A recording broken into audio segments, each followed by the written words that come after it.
What I'm sharing with you in this video will likely get me banned from entering Nepal ever again. I love the country. I've been there 8 times, both as a tourist, a climber, a guide, and as a tour operator myself. But having the insider knowledge of how the commercial industry operates and how the style of commercial climbing damages the mountains, I'm no longer interested in promoting or encouraging this type of climbing as it stands in its current situation. For a long time, climbing Everest or the 8,000 meter peaks or the 7 summits has been seen as a mark of achievement in the public eye. But you might be starting to ask yourself if climbing Everest is completely unethical in 2023.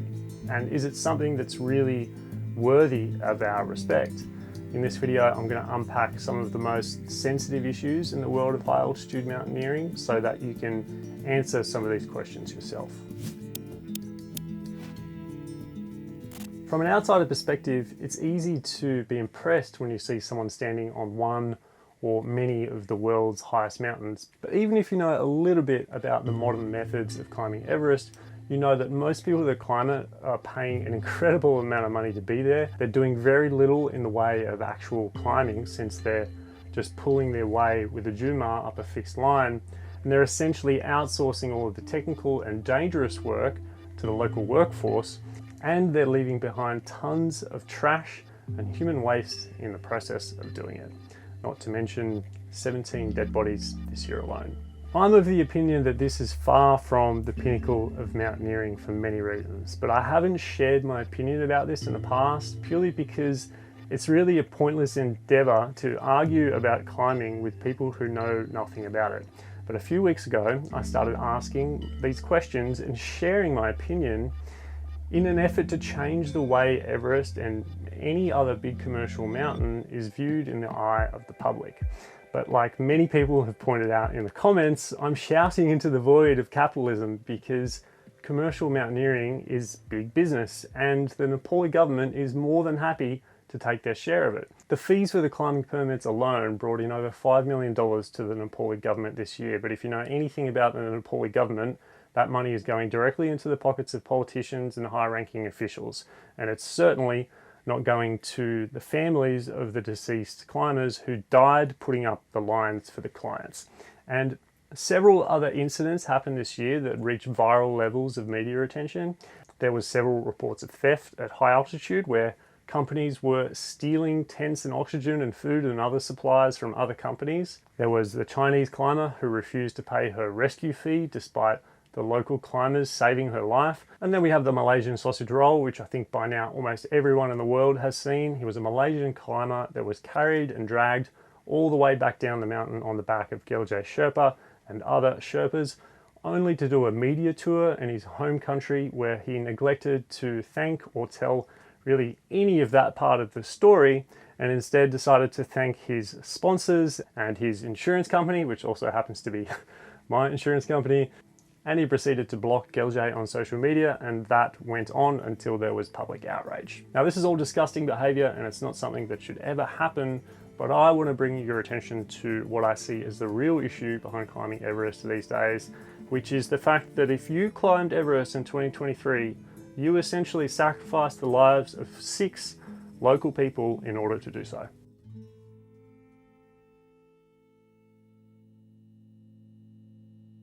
The season began with 3 deaths of Sherpas who were carrying ropes and gear through the Khumbu icefall. Lakbarita Sherpa, Pemba Tenzing Sherpa, and Darchiri Sherpa all died on the 12th of April when a serac collapsed in the Khumbu icefall.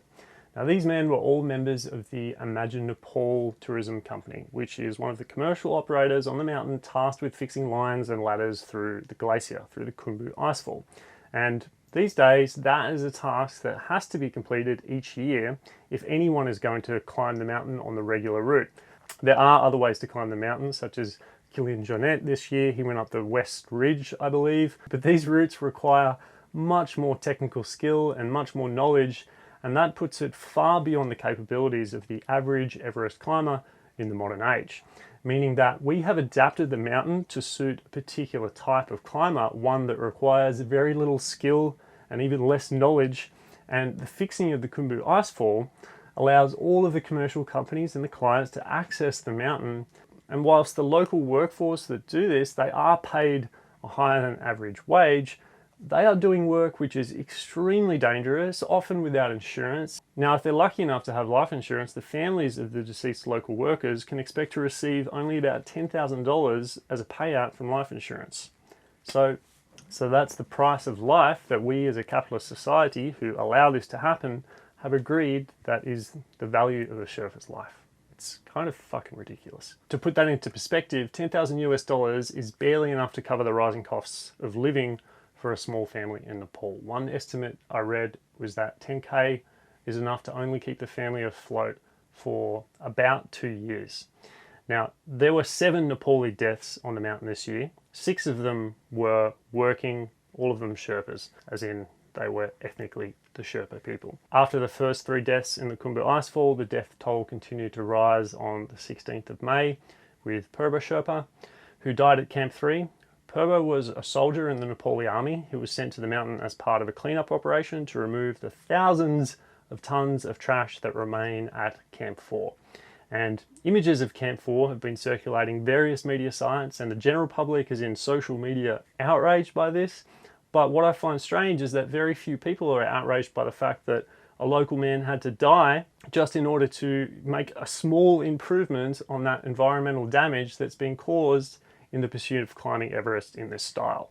So not only are local people dying as they help clients climb the mountain, as they do all the dangerous work and fixing the lines, and they spend much more time in the mountain, they will go through the icefall 20 times as compared with the average client who only goes through 2 or 3 times, 4 maximum.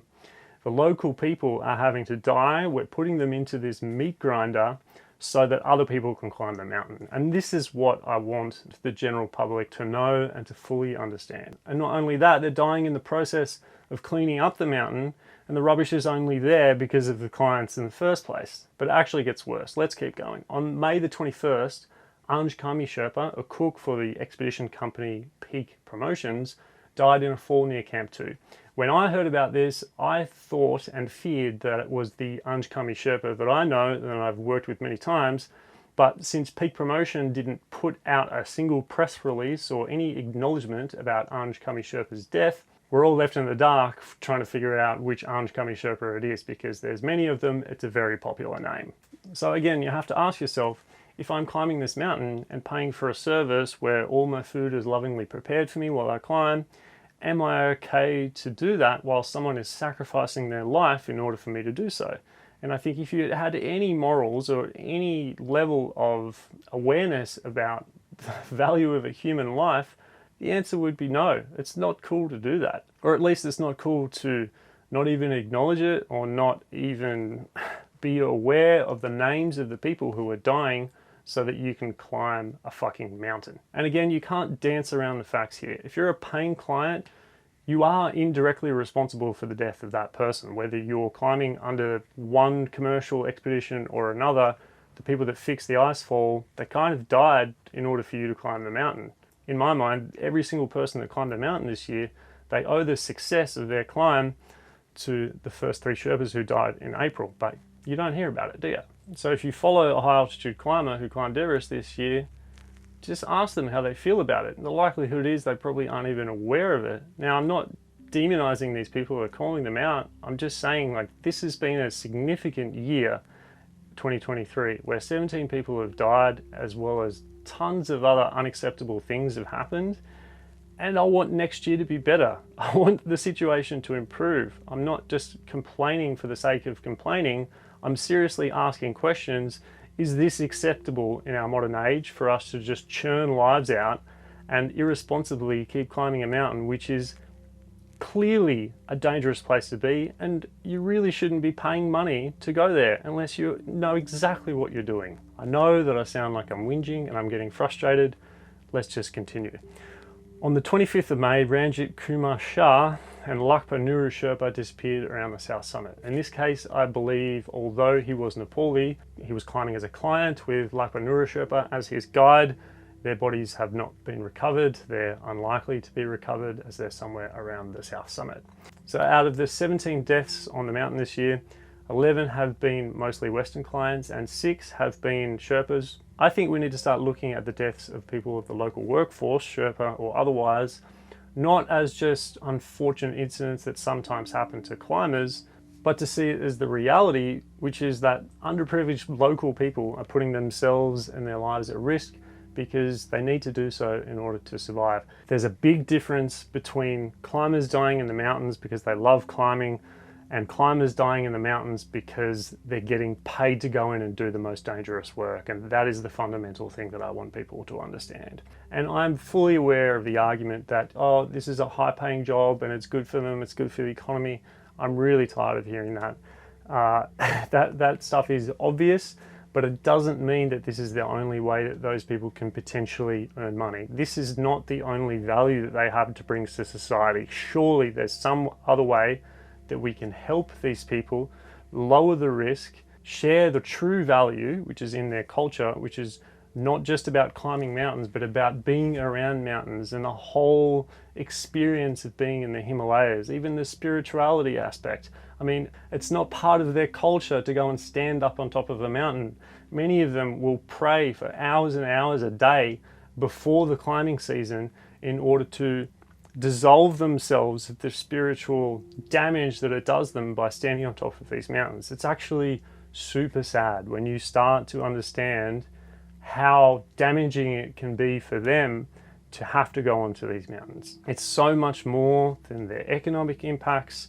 There's a whole list of socio-cultural impacts that happen as a result of this climbing industry, and I think that's also something that needs to be addressed and not simply swept under the rug.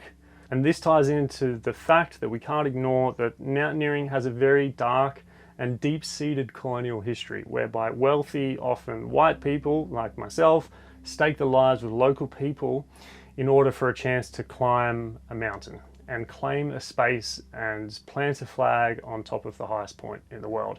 And I'm not saying that I have a solution other than just closing down the mountain entirely, which I actually think is a very good idea. But what I'm saying is that we need to take an honest look at the real impacts of climbing in the Himalayas and ask ourselves, is it really deserving of any respect in the way that it's currently being conducted? And if not, what are some things that we can do as part of the Western world who essentially are creating this demand and this desire to go up into these places that is essentially resulting in people paying hundreds of thousands of dollars to just about kill themselves and to literally kill the local people in order to do it? I would love to hear your thoughts below and your suggestions and your discussion. It is valued. Please be nice to one another in the comments, and I will see you on the summit. Thanks for watching.